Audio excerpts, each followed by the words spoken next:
ভাই বলল, আমারও একটা শর্ত আছে, যদি তুমি সেটা পূরণ করো তাহলে ওর সাথে থাকাটাও বন্ধ করে দেব।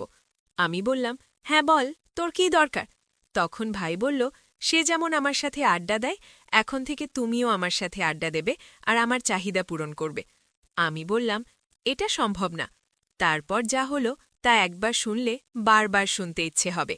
আজকে আমি বলবো ভাইকে বাজে নেশা ছাড়াতে আমি বাধ্য হয়ে কি করেছিলাম, তাই গল্পটি পুরো দেখার অনুরোধ রইল। চলো শুরু করি বন্ধুরা। আমার নাম সুনিতা। আমাদের বাড়িতে আমি, আমার ভাই এবং আমার মা এবং বাবা থাকি। আমার বয়স প্রায় ১৯ বছর। আমি সবসময় ফিট থাকার জন্য প্রতিদিন জিম করি। আমার ভাইয়ের বয়স ১৫ বছর। আমরা দুজনে বন্ধুর মতো থাকি, যার কারণে একদিন আমি ভাইয়ের সাথে কিছু গোপন কথা বলছিলাম। আমি বললাম, ভাই, তুমি কি কাউকে ভালোবাসো? তখন ভাই বলল, না আপু, এখনও ভালো লাগেনি। তাছাড়া তোমার মতো কাউকে পেলাম না। যেদিন তোমার মতো কাউকে পাব তারপর চেষ্টা করব। এদিকে আমার মা সেখানে এসে ভাইকে কোনো কাজে নিয়ে গেলেন। ভাইয়ের মুখ থেকে তোমার মতন কথা শুনে আমি হতবাক হয়ে গেলাম। তার কথা ভাবতে ভাবতে কখন আমি ঘুমিয়ে পড়লাম বুঝতেও পারিনি। তারপর ঘুম থেকে উঠে দেখি ঘরে কেউ নেই। হয়তো মা আর ভাই এখনও আসেনি। তারপর বাথরুমে গিয়ে গোসল করতে লাগলাম। তারপর মা আর ভাই বাজার থেকে এসেছে, তাই আমি ওদের কাছে গিয়ে কথা বলতে লাগলাম। তারপর ও ওর স্কুলে গেল আর আমিও আমার কলেজে গেলাম।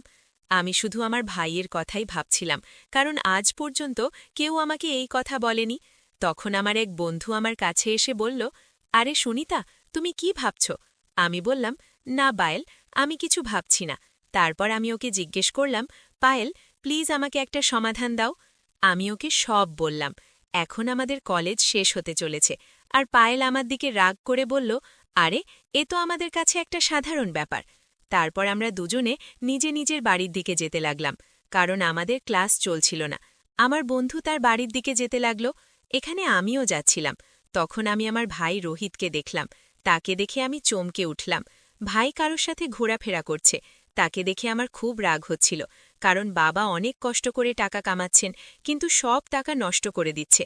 আমি বাবাকে এই সব জিনিস আমি বলতে চাইলাম, কিন্তু বললাম না, কারণ হয়তো বাবা কষ্ট পাবে। কিছুক্ষণ পর বাসায় আসলো।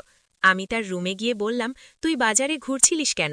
এইভাবে কারোর সাথে আর কোনোদিন বাজারে ঘুরবে না। সে বলল, না আপু, আমি তার সাথে আড্ডা দিতে চাই। এটাই তো আমার মজা করার বয়স। আমি যদি এখন ঘোরাঘুরি করতে না যাই তাহলে কখন ঘোরাঘুরি করব? সেও আমার উপর রাগ করে আমাকে বলল, আমি তার সাথে ঘোরাঘুরি করব। আমি তাকে অনেকবার বুঝিয়েছি যে তোমার এটা করা উচিত নয়, কিন্তু সে রাজি হচ্ছিল না। আমার অনেক চেষ্টার পর সে বলল, ঠিক আছে, আমি তার সাথে আড্ডা দিতে যাব না। তবে আমারও একটা শর্ত আছে, যদি তুমি সেটা পূরণ করো তাহলে ওর সাথে থাকাটাও বন্ধ করে দেব। আমি বললাম, হ্যাঁ বল, তোর কি দরকার? তখন ভাই বলল, সে যেমন আমার সাথে আড্ডা দেয়, এখন থেকে তুমিও আমার সাথে আড্ডা দেবে আর আমার চাহিদা পূরণ করবে। আমি বললাম, এটা সম্ভব না। আমি কেন তোমার সাথে আড্ডা দিতে শুরু করব? তখন ভাই বলল, তাহলে ঠিক আছে, আমি যা করছি বেশ করছি, তুমি আমাকে বুঝাতে এসো না। তারপর আমি বললাম, চল ঠিক আছে, আমি সন্ধ্যায় ভেবে তোকে বলবো। এই বলে আমি আমার রুমে গিয়ে বসে ভাবতে লাগলাম। আমার ভাই যা বলেছিল তা আমি এখন পর্যন্ত তা করিনি। আমার ভাইও এমন কিছু করার কথা ভাবতে পারে আমি ভাবিনি। আমি ভেবেছিলাম যে আমার ভাই খুব ভালো মনের ছেলে এবং ভবিষ্যতে সে তার পরিবারের জন্য সহযোগ হবে এবং তাদের জন্য একটি ভালো অর্থ উপার্জন করবে, কিন্তু সে ইতিমধ্যেই খারাপ নেশায় পড়ে গিয়েছিল। এসব ভাবতে ভাবতে আমার হৃৎস্পন্দন এতটাই বেড়ে গিয়েছিল যে আমার সামনে কেউ থাকলে সে সহজেই শুনতে পেত। তখন আমারও মনে পড়ে গেল কিছুদিন আগের ঘটনা। সে আমার সাথে কি করতে যায় তা বুঝলাম। আমার সামনে একটা বড় সমস্যা ছিল যে আমি এখন কি করব। আমি যদি হ্যাঁ না বলি তাহলে ওদের ব্যাপারটা নষ্ট হয়ে যাবে আর ওর পড়াশোনাটাও নষ্ট হয়ে যাবে। আর যদি হ্যাঁ বলি তাহলে তার সাথে আমাকে স্ত্রীর মতো জীবনযাপন করতে হবে। আমি সেটা করতে পারি না, কারণ সে আমার ভাই। তখন হঠাৎ আমার মাথায় একটা চিন্তা এলো যে হয়তো এই ব্যাপারটা ঘরেই থাকবে, এতে আমাদের পরিবারের সদস্যদের জীবন বাঁচবে এবং আমার ভাইয়েরও উন্নতি হবে। এসব ভাবতে ভাবতে আমি ঘুমিয়ে পড়লাম। তারপর যখন আমি সকালে ঘুম থেকে উঠি তখন প্রথমে আমি ভাইকে অনেক বোঝানোর চেষ্টা করেছিলাম। সে আমার একটিও কথা শুনতে রাজি ছিল না। তখন আমি তাকে বললাম, ঠিক আছে, আমি তোর শর্তে রাজি। তখন সে বলল, চল আগে কেনাকাটা করতে যাই। তখন আমি তাকে বলেছিলাম, তুমি বাইরের কারোর সাথে ঘুরতে পারবে না এবং তুমি আজ কারোর সাথে কিছু করতে পারবে না। ভাই বলল, ঠিক আছে। আজকে আমি ভাইয়ের কথা শুনে তাকে নিয়ে ঘুরতাম, তার আছে গিয়ে তাকে বোঝানোর চেষ্টা করতাম। পরের দিন সকালে আমি আম্মুকে বললাম, রান্নাঘরে নাস্তা রেডি আছে। আমি ভাবলাম আজ রবিবার, তাই কোথাও যেতে হবে না। তারপর আমি, বাবা আর ভাই নাস্তা করতে লাগলাম। তারপর আমি আর ভাই মার্কেটে গিয়ে আমার জন্য জামাকাপড় কিনে আনলাম আর আমার মায়ের জন্য একটা শাড়ি কিনলাম। তারপর শপিং করে একটা রেস্তোরাঁয় গিয়ে রাতের খাবার খেয়ে বাসায় আসলাম। তারপর ভাই আমাকে বলতে লাগলো, এখন তোমার কাজটা পূরণ করো। তারপর আমি তার রুমে গেলাম। সে আমাকে পেয়ে খুব মজা করতে শুরু করলো। আমি চুপচাপ থাকলাম, কিছু বলতে পারছিলাম না। আমার খুব খারাপ লাগছিল, কারণ যে আমার সাথে মজা করছে সে আমার নিজের ভাই। বেশ কিছুক্ষণ মজা করার পর সে বলল, তুমি এখন যেতে পারো। আমার মজা করা হয়ে গেছে। আমি আমার রুমে চলে গেলাম। তারপর থেকে আমরা স্বামী স্ত্রীর মতো একসাথে থাকতে শুরু করলাম।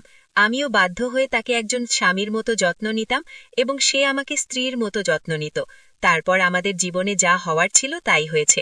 আমার ভাইও খুব খুশি এবং আমিও একসঙ্গে অনেক সুখ পেয়েছি। এখন আমার ভাই অনেক উন্নতি করেছে। সে কারোর সাথে আড্ডাও দেয় না, সে শুধু লেখাপড়া করে এবং বাড়িতে আসার পর সে আমার সাথে স্বামী স্ত্রীর মতো থাকে। এভাবে আমরা সুখে থাকতে লাগলাম। আমিও আমার ভাইকে এভাবে ব্যাখ্যা করতে বাধ্য হয়েছিলাম, কিন্তু এতে আমার কোনো ক্ষতি হয়নি। এখন আমাদের বাড়ির সবাই খুব খুশি এবং আমার ভাইও জীবনে ভালো কিছু করার পথে আছে। যদি সেদিন আমার ভাইকে না বলতাম, তাহলে আজ সে খারাপ সঙ্গের শিকার হতো এবং নিজের ও পরিবারের সদস্যদের জীবন নষ্ট করত। এভাবে আমি আর আমার ভাইয়ের সাথে ঠিক স্বামী স্ত্রীর মতো জীবনযাপন করে আমাদের ঘর বাঁচালাম। যাই হোক বন্ধুরা, আমাদের আজকের ভিডিওটি এই পর্যন্ত। যদি আমাদের ভিডিওগুলি ভালো লাগে তাহলে লাইক, কমেন্ট এবং শেয়ার করুন। আর সবার আগে ভিডিও পেতে আমাদের চ্যানেলটাকে সাবস্ক্রাইব করুন এবং পাশে আসা বেল আইকনটি অল করে দিন। সবাইকে ধন্যবাদ।